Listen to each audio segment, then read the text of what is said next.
What's going on, y'all? Welcome to another edition of War Rapport Wednesday. Of course, that means we got to check in with our guy, Mike Gittens from the War Rapport. Good to see you, my friend. All right, guys, so we have a lot of great stuff to get to when it comes to especially the Auburn men's basketball team. But, Mike, we got to start off with some somber news that came off from the plains right here. Head coach Hugh Freeze was brave enough to release a diagnosis that he has early onset prostate cancer. The good news is that he's under treatment right now. Heard a solid release from the Auburn football team. Just wanted to get your thoughts on that. As you mentioned, the university released a statement on his diagnosis and also his prognosis, right?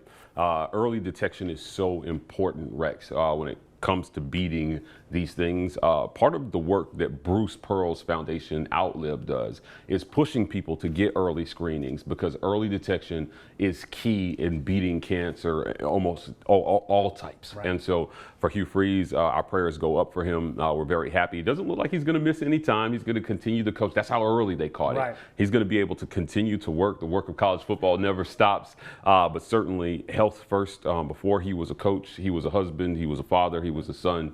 He was somebody's child, and we want to make sure that we're giving him that emotional and moral support. Absolutely. Look, sports is what he does, is not who he is. So from all of us to the Freeze family and the Auburn family extended right there, our thoughts and prayers with you. We'll see you next football season, Coach, and we'll see you back on the sidelines. Can't wait for that. Speaking of Bruce Pearl, let's talk about that little team he's got going. What a run the Auburn Tigers are on. A lot of history to be made, but let's talk about this. Since 1988, Auburn has had zero luck in Kentucky. And then if I were to tell you, Mike, Johni Broome's going to score less than 10 points, I would think that Auburn got blown out by 30. Not the case here. Let's talk about the monumental win. What was it like to see Auburn dominate like that in a building where they've had no luck? You know, it's crazy. I probably have an unpopular opinion on this. I don't think the history in Rupp was really relevant to this matchup.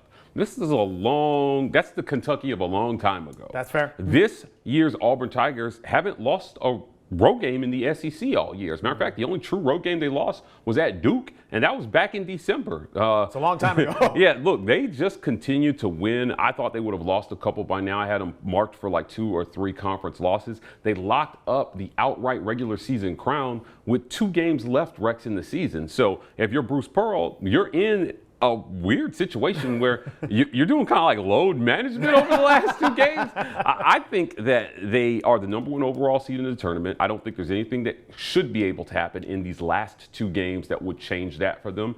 And we have a decade worth of precedent that says you are what your regular season says you are. So as far as the NCAA tournament is concerned, there's nothing that's going to happen in the conference tournament, the SEC tournament in Nashville next week, that should move Auburn off that #1 overall seed line. They're going to get the bye.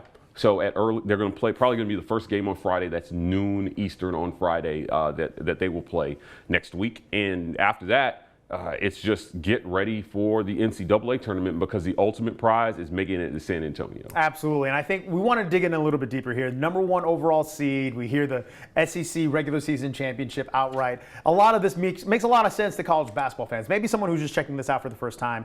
This does give Auburn, basically, if you're really to break it down, one of the easiest paths to in March Madness, right, Mike? It does. It does. Now, #1 overall seeds don't have a great history in the tournament. They rarely come in #1 overall and win it all, but certainly the path will be one of the easiest, not only in terms of who they play, but the geography, the traveling of it. First round, Lexington. Next round, the Sweet 16 and the Elite 8 in Atlanta. And then finally, you have to travel to San Antonio for the Final Four, which will be a Saturday, Monday ordeal. But look, Auburn is in a strong position. They have their deepest team ever. They have one of the deepest teams we've seen in college basketball in quite some time, actually. And so when you go to the bench, even if they have to do load management, even if you want to give Johni Broome, Denver Jones had a bone bruise, and they're talking about like, hey, how much is Auburn going to rest him? Well, we've already got the outright season crown locked up. Rest him. Absolutely. Yeah, do not play him. I don't think he should touch a court for 2 weeks with a bone bruise, and get him ready for that NCAA tournament. Tahad Pettiford stepped up in his absence, played over 30 minutes, and dropped 21 points. You've got players on this team. Just continue to build that. And then, in the absence of him, I think it would be wise to get Ja'Kai Howard and Turtle more time on the court to see what those guys can do as well, too. We've been seeing Turtle play more, but Ja'Kai Howard, while extremely talented, has been a little bit of an afterthought on a team with so much depth. Absolutely, and I think that I want to talk about that a little bit here. I think two things can be true, right? That this Auburn team is incredibly great. It's incredibly deep, and as we mentioned, look, Jani had a terrible game, but guys like Miles really stepped up. But Jani had an off game. Those things can be true, right? And would this game hurt Jani's chances at the National Player of the Year? I don't think so. And here's the thing. It's about a whole body of work. Auburn continues to win. If he has an off game and they lose, you're looking at it differently. But every once in a while, you're going to need somebody else to step up. And that guy was Miles Kelly. It was Tahad Pettiford. It was Chad Baker-Mazara. Those guys stepped up. And he didn't hit a bucket in the first half of that game, and they went in up 15. Wow. Before the game, Jay Williams went on a whole rant about how when Arkansas played Auburn, Big Z went 0 for 10, and they could have easily won that game. And my rebuttal to that is, well, Auburn had guys that were off as well, too. But it just so happens that when their guys are off, they are still winning basketball games. Meanwhile, not in 2 hours after he said that, Arkansas goes and they get beat by 19 by South Carolina, who is the worst team by record in the SEC this year. So there is a stark difference between a team like Auburn and a team like Arkansas right now. I don't think that equivalency that Jay Williams was trying to make is, I don't think it's accurate. I don't think it's relevant. I don't even know what he was trying to say. This team is by far the best team in the country right now. Now, in the tournament, can the best team lose a game any given night? Of course they can. But right now, what Bruce Pearl has put together is remarkable. Sorry, Jay. Got to hold that L, my friend. Look, it's one of those things like, I see what you were trying to do, maybe create some unique conversations about the SEC. Auburn dominates. That's pretty much the beginning. Did Auburn take his girl or something? I mean, come on now. You were at Duke. You were great. All right, but let's continue talking about this basketball team. One of my favorite moments, it was on social media. Obviously, the game between Tennessee and Alabama had direct effect on how Auburn's regular season title chances were going to be determined at that point. At the buzzer, you see Jani Broome and Chad Baker-Mazara watching the game on a phone. You see the Tennessee Volunteers hit that crazy buzzer beater, and all of a sudden, Auburn's going crazy on the bus because they knew what that meant, right? What was that like to see that? And maybe one of the few times Auburn's really happy for the Volunteers, right? What an amazing moment to capture by the Auburn social media team.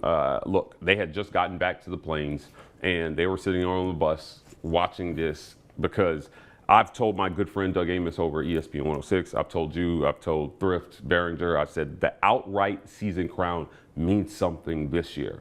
In a year where this conference is being talked about as the greatest single season collection of teams in any conference ever in the history of college basketball, for you to win it outright, to not have to share, is a big deal. And so those guys understood that. That's why they were watching. That's why the social media team had the cameras on them. If Tennessee could have pulled it out, because a lot of us thought that this was going to go down to the final game of the season in terms of deciding who the regular season outright champion was. We knew with the win in Rupp that Auburn would secure a co-share of the championship. The question was, who's going to lose between now and the second iteration of the Iron Bowl in basketball? And it was always Alabama. They had the toughest schedule to boot to finish. I think like Mississippi State, Tennessee, Florida, and Auburn is their final schedule. Are you crazy? That of course they were going to lose a game. Right.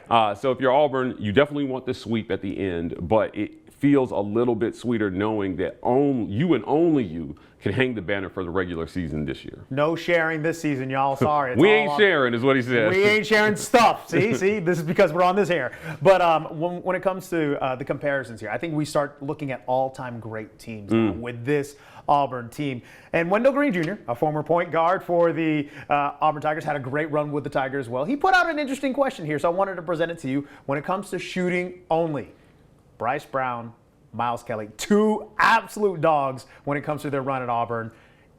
The comparison, who are you taking in that? It's hard because we've seen what Bryce did. What he's done is already in the record books. Miles Kelly is still writing his record book right now. But if you're asking me right now, because of the moments in which we've seen Miles Kelly already hit shots at Tennessee, right? You know, after Jani gets the crazy rebound and kicks it out to him, I'm probably taking Miles Kelly. It's not about who's the better shooter. It's about who is going to make the biggest shot in the biggest moment. Right. And right now, I think it's Miles Kelly. Look, I filmed a practice drill. Wendell comes back to practice in the practice gym from time to time, and I was there. And they do this shooting drill where You shoot from different parts of the court. You 3 shots, move, 3 shots, move, 3 shots, move. And the goal is to get over like 120 points scored or something like that. The video's on my Twitter. He is Wendell Green is an insane shooter. And the craziness of that drill is by the end of it, Rex, you're tired. Your legs and arms are starting to go. You shot like 100 shots. Right. You are tired, and he was still knocking down shots at the end of it. I think even posing the question, he is a good person to pose that question because he would know. Absolutely. He would understand how good these guys are as shooters. And so it's not a knock to either one when he makes the comparison. This is greatness versus greatness that he's talking about here. And I think it's Miles Kelly, I would give him the slight edge over Bryce. Well, look, Wendell Green, he was one of the most electrifying people to ever wear an Auburn jersey. He was so much fun to watch on the Plains. Final question here, and it'll be more of a comparison because I think when you talk about Auburn basketball, you're going to talk this team, the 19 team, and then Charles Barkley. I think you and Bruce Pearl, obviously. That's how you write the history of Auburn basketball. Fully healthy. The 19 team with Okeke, Bryce Brown, and Jared Harper, or this squad? I'm taking this squad. This squad is insane. Yeah, I'm taking this squad. And it's about Janai Broome. Right. And it's about the shooters. It's about the shooting from the outside. Now, that team could shoot. As a matter of fact, I distinctly remember games in the SEC tournament and in the NCAA tournament where they were passing up wide open layups to shoot threes. That was an insane team. They were completely unconscious. But if in the moments that matter the most, I think I'm taking this team because they haven't really lost one in a moment where the game was critical and on the line. The Duke game, it was just kind of lost. It wasn't a blowout. It was only 6 points. The Florida game, Florida just shot out of their minds that day. Auburn still put up 81 points. But in every other game this year where it has been, we need to play down the stretch, that team has found those plays more often than I think that 18-19 team did. Ultimately, they will be judged by how deep they go into the tournament. So anything less than a Final Four will be seen as you didn't do as well as them. And even in that Final Four, widely believed they got screwed. Virginia double dribbled. And so a lot of people believe they didn't even lose that one. The refs took that one from them. So I would say that I'm taking this team. I think this is something special, and that team had a lot of great players, but the loss of Okeke is not something they were able to withstand. And I think that this team could withstand the loss of a Ahad Pettiford, the loss of a Janai Broome for a game. Even unlike last year's squad, this year, if you lose Chad Baker-Mazara, I don't think you lose to Yale. Because Ahad Pettiford is not going to go over in an NCAA game the way Aiden Holloway did. Well, and we see how everything turned out as well. I have to completely agree with you, is that this team is generationally great. And at this point now, I think they make it to the Final Four. And I think they have a great performance there. But you're right, like with Okeke going down, unfortunately that team just had too much of a hill to climb. Again, if you can get Janai Broome to score less than 10 points, every coach in America would appreciate that. Until you lose by double digits, again, what an incredible win. Let me say this.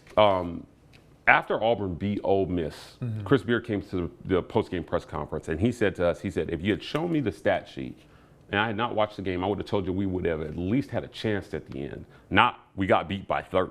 Got beat down. I mean, they shot nearly 50% in that game and got beat terribly. After the Kentucky game, Mark Pope, same thing. When you look at the stat sheet, the stats didn't match how the game went, right? But that's how dominant I think this version of the Auburn Tigers is that you can play a really good game and still get beat by double digits because this team just never stops coming at you, Rex. They are as deep as any team in the country. And early in the preseason, Auburn had a little-known non-conference game versus like Vermont or something. I forgot what the team was. But he came to the postgame and he said, you really never know who the guy is on this team that can go off for 25 or 30 on the night. We don't care who it is, as long as somebody does it. And since he said that, it's been him, it's been Janai, it's been Chad Baker, it's been Chaney Johnson, right? Like, it's been Tahad. Everybody's taken a turn at being the guy. And you've got so many guys who can step up and do it. They're unselfish to a fault sometimes. So they don't move, overmove the basketball. This team is remarkable. And I think that, what Bruce Pearl has said about his guys, he called Dylan Cardwell the definition of Auburn basketball. Wow. Right? You know, he's got high praise for his guys. They believe in each other, and I think they learned from that experience last year. Sure. It was hard what happened to Chad Baker. His teammates had feelings about his actions, maybe being a little selfish in the moment. They've talked about it. They've healed as a team, and they're moving forward. I think everybody's matured. They understand each other, and I think that's going to take them deep into this tournament. Buckle up, y'all. March is finally here. Before we get out of here, though, Mike, where can we find you on social and especially the YouTube page at the War Rapport, right? Check us out on social media at the War Rapport, every social media platform. We're TW Report on TikTok. Also follow me at Mike Gittens on Twitter and at Mike Gittens _ on Instagram. I also got Locked On UCF going, so we're giving UCF fans lots of great flavor over there as well too. I'm a busy guy, Rex. Yeah, he is. Doing a lot of stuff here, but I'm happy to sit here with you every week. And that's what we appreciate all the time. He's got a lot of stuff on his plate, but he stops here every Wednesday. Mike, I appreciate y'all. Guess what, y'all? March is about to be here. A whole lot of stress, a whole lot of fun coming our way. Mike, thank you so much, my friend.